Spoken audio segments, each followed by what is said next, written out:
2012ರಲ್ಲಿ ನಡೆದಿದ್ದ rape and murder of a dog. Soujanya ಪ್ರಕರಣಕ್ಕೆ ನ್ಯಾಯ of the Nirbhaya horror of shocking incident. It's a horrific incident. When was raped by a man in ಸ್ಥಳದಲ್ಲಿ ದೊಡ್ಡ ಸದ್ದು ಮಾಡಿದ್ದ case ಮತ್ತೆ ಮರುಜೀವ ಪಡೆದಿದೆ.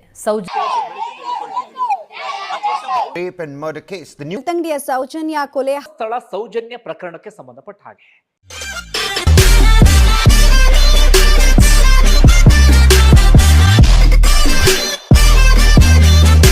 ಹುಡುಕಾಟ ಪ್ರಾರಂಭಿಸಿದ್ದು ವಿತಿನ್ 2 ಅವರ್ಸ್ ಒಳಗಡೆನೆ ಸೌಜನ್ಯ ಸಿಗ್ತಾಳೆ, ಆದ್ರೆ ಶವ ಆಗಿ. ಅವಳ ಕೈಗಳನ್ನ ಅವಳದೇ ದುಪಟ್ಟ ಅಂಡ್ ID ಕಾರ್ಡ್ ಇಂದ ಮರಕ್ಕೆ ಕಟ್ಟಿರ್ತಾರ.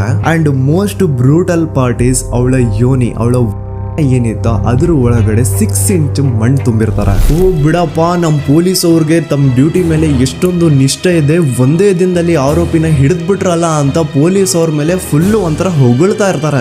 ಆದ್ರೆ ಪಾಪ ಜನರಿಗೆ ಎಲ್ಲಿ ಗೊತ್ತಿತ್ತು ಈ ಕೇಸ್ ನ ರಿಯಲ್ ಆರೋಪಿ ಬೇರೆ ಯಾರೋ ಇದಾರೆ, ಪೊಲೀಸ್ ಅವರೇ ಈ ಕೇಸ್ ನ ಮಿಸ್ಲೀಡ್ ಮಾಡೋದಕ್ಕೆ ಸುಮ್ನೆ ಸಂತೋಷ್ನ ಅರೆಸ್ಟ್ ಮಾಡಿದ್ದಾರೆ ಅಂತ. ಪೊಲೀಸ್ ಅವರು ಈ ಕೇಸ್ ಅಲ್ಲಿ ಕರಪ್ಟ್ ಆಗಿದ್ದಾರೆ, ಪೊಲೀಸ್ ಅವರೇ ಸತ್ಯ ಮುಚ್ಚಿಡ್ಲಿಕ್ಕೆ ಟ್ರೈ ಮಾಡ್ತಿದ್ದಾರೆ. ಹಾಗಾಗಿ ಈ ಕೇಸ್ ನ ಇನ್ಮುಂದೆ ಪೊಲೀಸ್ ಅವರಲ್ಲದೆ CBI ಅವರು ಇನ್ವೆಸ್ಟಿಗೇಷನ್ ಮಾಡಬೇಕು, ಈ ಕೇಸ್ ನ CBI ಒಪ್ಸಿ ಅಂತ ಅಗೇನ್ ಪ್ರೊಟೆಸ್ಟ್ ಗಳು ಸ್ಟಾರ್ಟ್ ಆಗ್ತವೆ. ಸೌಜನ್ಯ ಕೇಸ್ ಒಂದೇ ಅಲ್ಲ, ನಾರಾಯಣ ಹಾಗೂ ಯಮುನಾ ಕೇಸಲ್ಲೂ, ವೇದವಲ್ಲಿ ಕೇಸಲ್ಲೂ, ಆ ಬ್ಯಾಂಕ್ ಮ್ಯಾನೇಜರ್ ನ ಕೇಸಲ್ಲೂ ಹಾಗೂ ಪದ್ಮಲತಾ ಕೇಸಲ್ಲೂ ಸೀದಾ ಡೈರೆಕ್ಟ್ ಡೌಟ್ ಬರೋದೆ ಊರಿನ ಗೌಡ್ರ ಮೇಲೆ. ಸೌಜನ್ಯ ಕೇಸ್ ಬಿಟ್ಟು ಆ ಇನ್ನೊಂದು ಕೇಸ್ ಯಾವುದು, ಅದಕ್ಕೂ ಸಂತೋಷ್ಗೂ ಏನ್ ಸಂಬಂಧ, ಅದ್ರಲ್ಲಿ ಯಾಕೆ ಸಂತೋಷ್ನ ಪೊಲೀಸ್ ಅವರು ಫಿಟ್ ಮಾಡಿದ್ರು ಅಂತ ಪ್ರತಿಯೊಂದು ಹೇಳ್ತೀನಿ.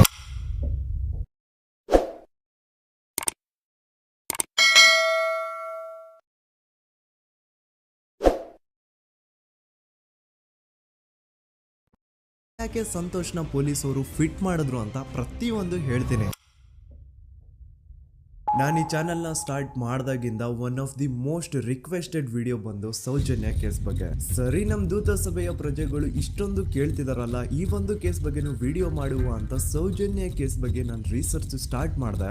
ಅಂಡ್ ಟ್ರಸ್ಟ್ ಮೀ, ಎಷ್ಟೊಂದು ಕಾಂಪ್ಲೆಕ್ಸ್ ಈ ಒಂದು ಕೇಸ್ ಇದೆ ಅಂತಂದ್ರೆ ನನ್ನ ತಲೆನೇ ಕೆಟ್ಬಿಡ್ತು. ಬಟ್ ಡೋಂಟ್ ವರಿ, ನಿಮ್ಗಂತೂ ಪ್ರತಿ ಒಂದನ್ನ ತುಂಬಾ ಸಿಂಪಲ್ ಆಗಿ ಅರ್ಥ ಮಾಡಿಸ್ತೇನೆ. ಅನ್ಕೊಳ್ಳಿ, ಒಂದು ಊರು, ಆ ಊರಲ್ಲಿ ಒಂದು ಗೌಡ್ರ ಕುಟುಂಬ ಇದೆ. ಅಂಡ್ ಆ ಗೌಡ್ರ ಕುಟುಂಬ ತುಂಬಾನೇ ಪವರ್ಫುಲ್, ಲೈಕ್ ನಾವು ಮೂವೀಸ್ ಅಲ್ಲಿ ನೋಡ್ತೀವಲ್ಲ ಹಂಗೆ. ಸೊ ಗೌಡ್ರ ಊರು ಬಂದು ಧರ್ಮಸ್ಥಳ ಅಂತ. ಆ ಒಂದು ಊರಲ್ಲಿ ಇವ್ರಿಗೆ ಸಖತ್ ಕಂಟ್ರೋಲ್ ಇರುತ್ತೆ. ಈವನ್ ಅದೇ ಒಂದು ರೀಜನ್ ಅಲ್ಲಿ ಇರುವಂತಹ ಒಂದು ತುಂಬಾನೇ ಪಾಪ್ಯುಲರ್ ದೇವಸ್ಥಾನನು ಸಹ ಇವರೇ ಕಂಟ್ರೋಲ್ ಮಾಡ್ತಿರ್ತಾರೆ. ಆ ಒಂದು ದೇವಸ್ಥಾನ ಇಂದ ಈ ಗೌಡ್ರ ಕುಟುಂಬಕ್ಕೆ ಎಷ್ಟೊಂದು ದುಡ್ಡು ಬರ್ತಾ ಇರುತ್ತೆ ಅಂತಂದ್ರೆ, ಅದೇ ದುಡ್ಡಲ್ಲಿ ಇವರು ಬೇಜನ್ ಪ್ರೈವೇಟ್ ಪ್ರೈಮರಿ ಅಂಡ್ ಹೈಸ್ಕೂಲ್ಸ್ ನ ಸ್ಥಾಪನೆ ಮಾಡಿರ್ತಾರೆ, ಬೇಜನ್ ಪ್ರೈವೇಟ್ ಮೆಡಿಕಲ್ ಕಾಲೇಜಸ್ ಇರ್ತವೆ, ಅಂಡ್ ಬೇಜನ್ ಪ್ರೈವೇಟ್ ದೊಡ್ಡ